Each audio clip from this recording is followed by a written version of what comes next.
Have you ever wondered why man was created last in the Genesis narrative? Welcome to our exploration of one of the most intriguing verses in the Bible, Genesis 2 verse 5. This verse states, "And every plant of the field before it was in the earth, and every herb of the field before it grew. For the Lord God had not caused it to rain upon the earth, and there was not a man to till the ground."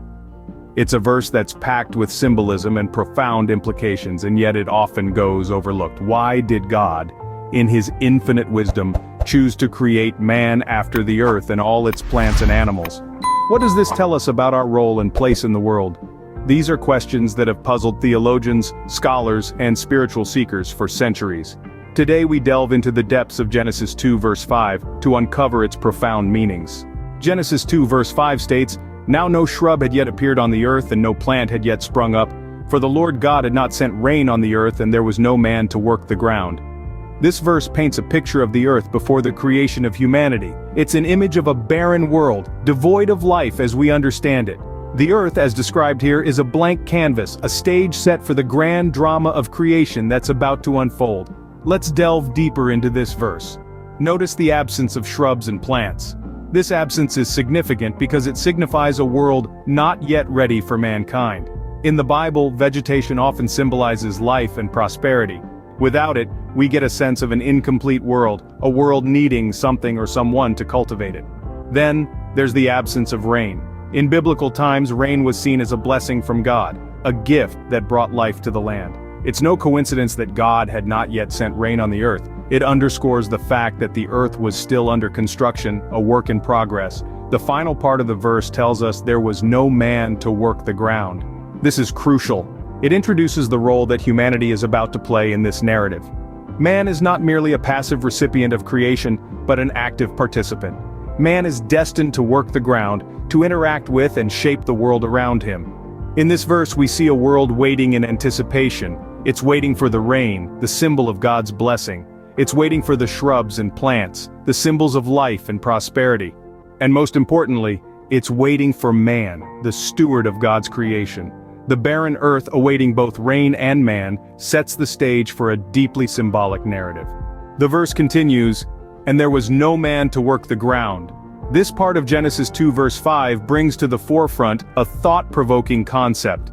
It suggests that before the creation of man, the earth had no caretaker, no one to tend to its needs, no one to work the ground.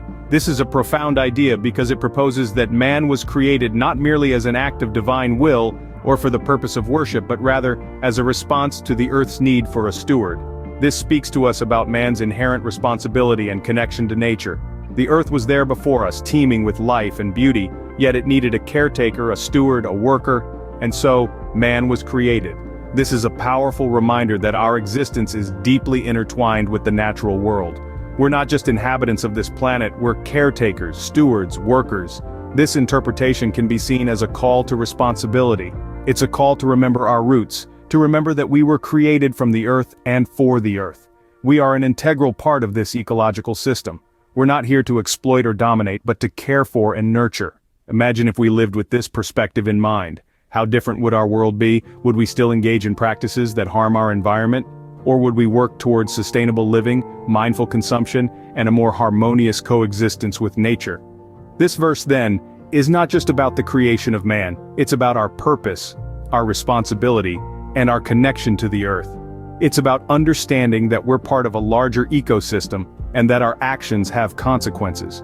In essence, this part of Genesis 2 verse 5 is a poignant reminder of our role as stewards of the earth. It's an invitation to reflect on our relationship with the natural world and to reassess our actions and their impacts on our planet. Man's creation, then, is not just an act of divine will, but a necessary response to the earth's need for a caretaker. So, how does this centuries-old verse apply to our modern lives, you might be wondering? Let's dive into that. Genesis 2 verse 5 in essence narrates the time before there was any rain or humans to work the land. It paints a picture of a world in need of stewards, of caretakers. It's a call to humanity to step into the role of guardianship over the earth.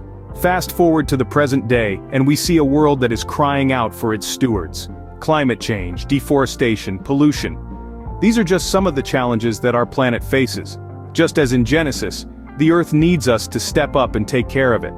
But it's not just about the big global issues. This verse speaks to our everyday actions as well. How we treat the environment in our daily lives, whether it's recycling, conserving water, or reducing our carbon footprint, is a reflection of our stewardship. And it's not just a responsibility but a privilege.